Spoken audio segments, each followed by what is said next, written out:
Okay, my couture crafters, let's get into a long awaited video.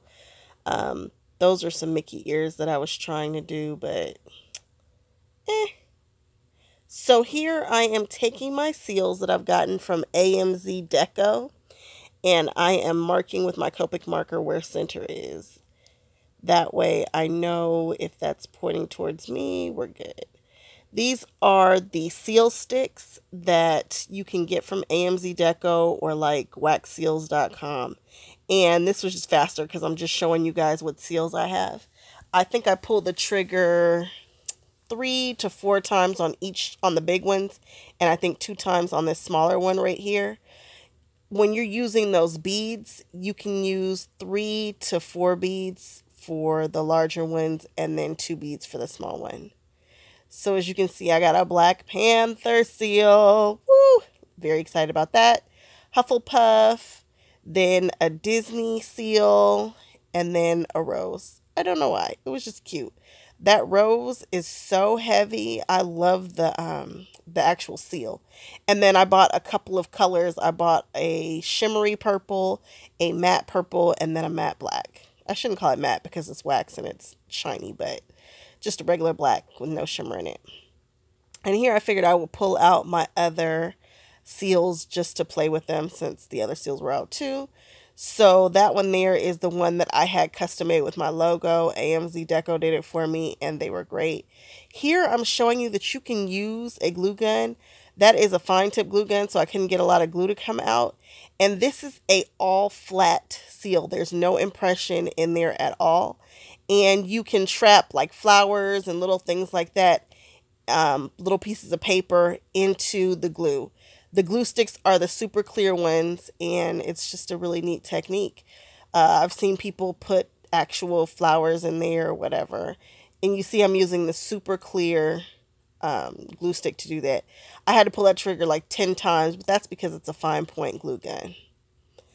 And those are the seals that I have. I think I have a couple more, like a Christmas tree and some wedding bells, blah, blah, blah. So getting into making this card.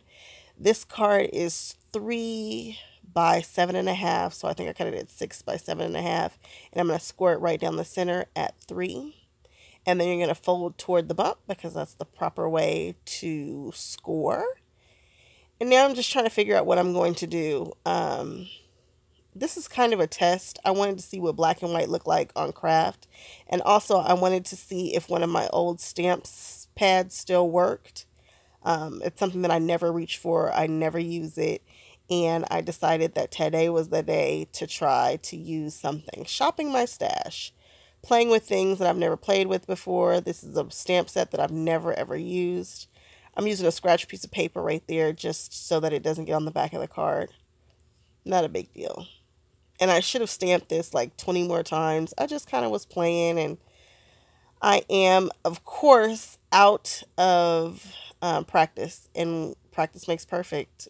Not really, but it's been so long since I've done a card. It's been too long.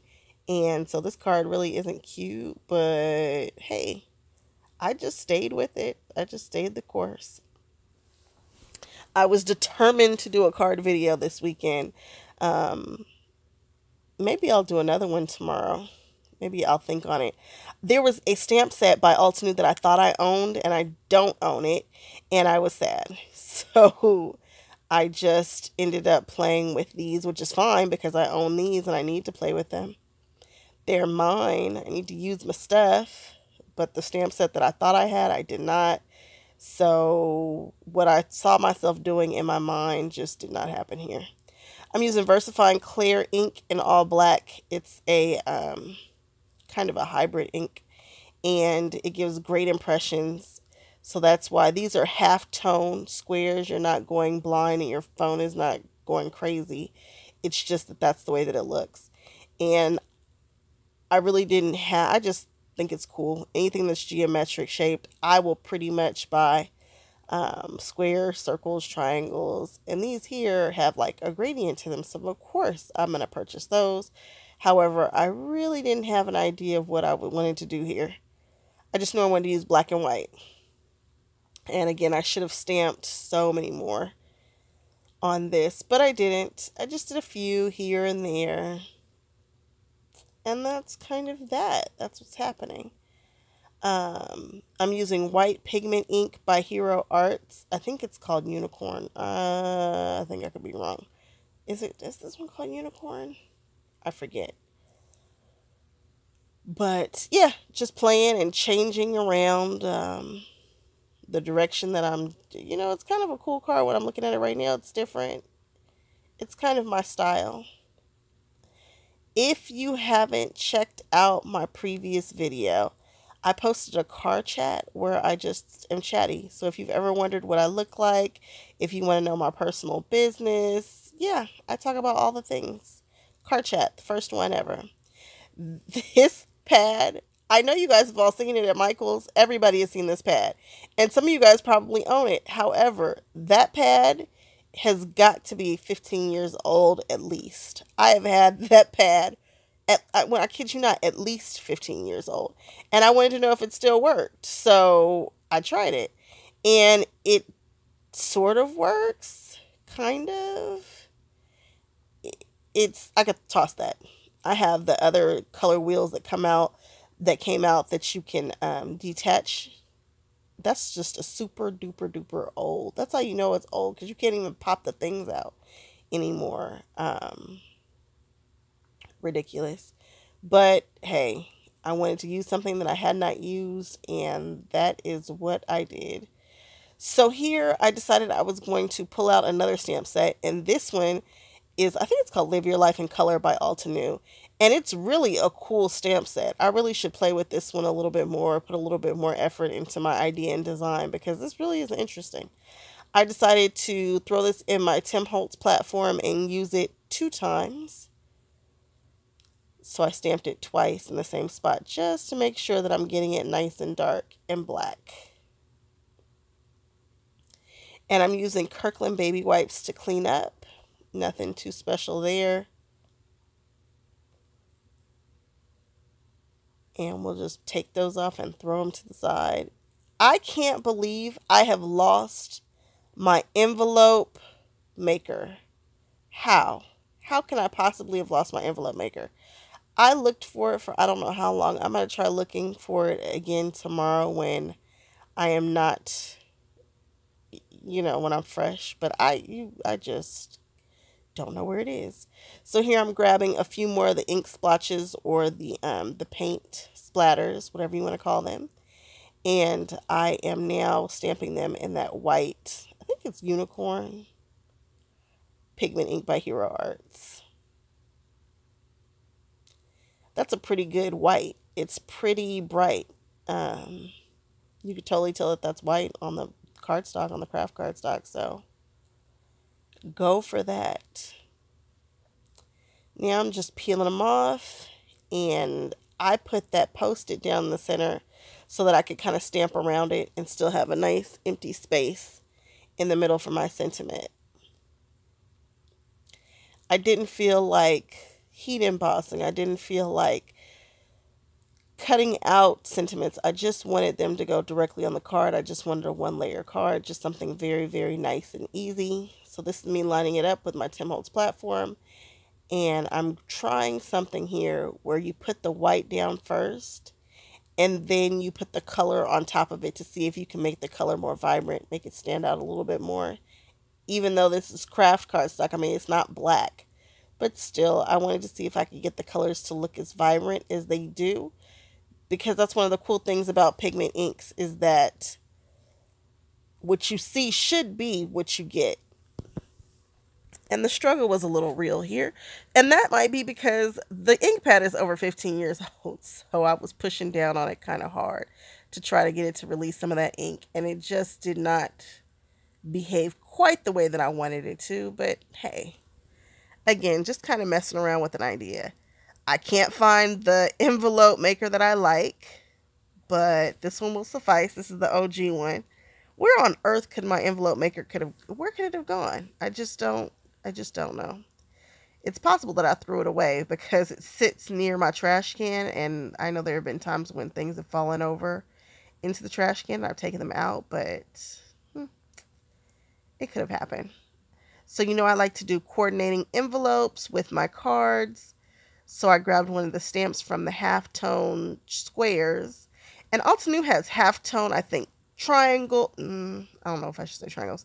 I know they have halftone hearts, uh, circles. They have halftone circles. Maybe do they have hearts? Am I telling a story on accident?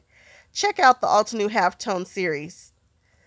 So if you were watching me ink that up, if you want to get rid of the lines, move it a little bit to the right and move it a little bit to the left.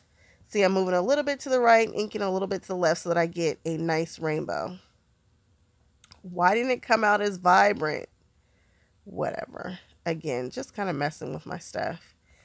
Nothing super serious on this card. I mean, it's just kind of getting out there, getting my hands nice and crafty again, just doing something. I really wasn't overly concerned about anything in regards to this card. So I grabbed the largest ink splotch and I placed it on the envelope for the square card. And now I'm going to take this and I'm just going to go rock it towards my body. Just tapping, tapping, tapping towards my body. A little bit right, a little bit left so that you don't have those harsh lines. But you want a smooth kind of gradient. I wish they had a smaller rainbow pigment ink thing like this, like just smaller so that I could get all the colors of the rainbow in one fell swoop. They have a smaller one that's dye. I don't know if they have anything smaller that's pigment ink. That came out pretty, and I didn't put any white down before. And I think I stamped that one twice. So now we're just going to fold it over. I love my Teflon bone folder. I don't know what people do who don't have the Teflon bone folder. It just makes me so happy. So when you are doing a envelope for a small rectangle, you're going to have to trim off some of the triangle part. Got to go. So that you don't have any overhang. So I grabbed my, who is this, Heidi Swap ink pen and ink, and you know how much I love this. There is just something beautiful about sitting down to pen a card for somebody. And what I want to show you is I dipped the pen one time and I left this part in just so you can see that I was almost able to finish this entire card with just one dip. It's not like you have to go back and dip constantly. And these are, again, dip pens that suck the ink up into the wells and then you just write and it comes out super duper cool. I love it. I'm a fan. But I'm also a card maker, so yeah, it's just something so sophisticated and fun about penning something, because in this way, my writing is poor and I'm self-conscious about it, but this just makes me feel like I am doing the most and it makes me happy. It even makes my penmanship look a little bit better than it really is. It's kind of like I'm drawing when I'm playing with this. And all the Heidi Swap dip pens kind of look a little different. And the nibs are slightly different. And she's got all these colors. So if you're at Joann's, you should totally pick that set up. I got it for half off, which is I think like $10 or something like that. It was a great buy. I use a spaghetti stick because I have long nails and nails polish and the things are flammable. So always be careful with that. I grabbed a couple of colors to kind of marble for the first card. With this, when you're pouring your wax onto your card, be sure to go slowly. It is hot, molten, and it will run. So if you notice, when I do mine, I kind of leave the wax in the spoon. Like right now, watch. I'm going to hold it for a few seconds and let it cool off just a little bit. This is sped up quite a bit, but that helps it so that when you pour it, you can kind of control it. You want it to be kind of the consistency of glue coming out the bottle, you know, just not too runny. And so I decided to put the light out by just spraying it with water. instead of blowing it, because if I went leaned over to blow it, you would see my head, and who wants to do that? Oh, I just love this. Yep, that's Black Panther. You guys, thank you so much for hanging out with me, and I hope you enjoyed this video. Check out my card chat if you'd like. Bye-bye.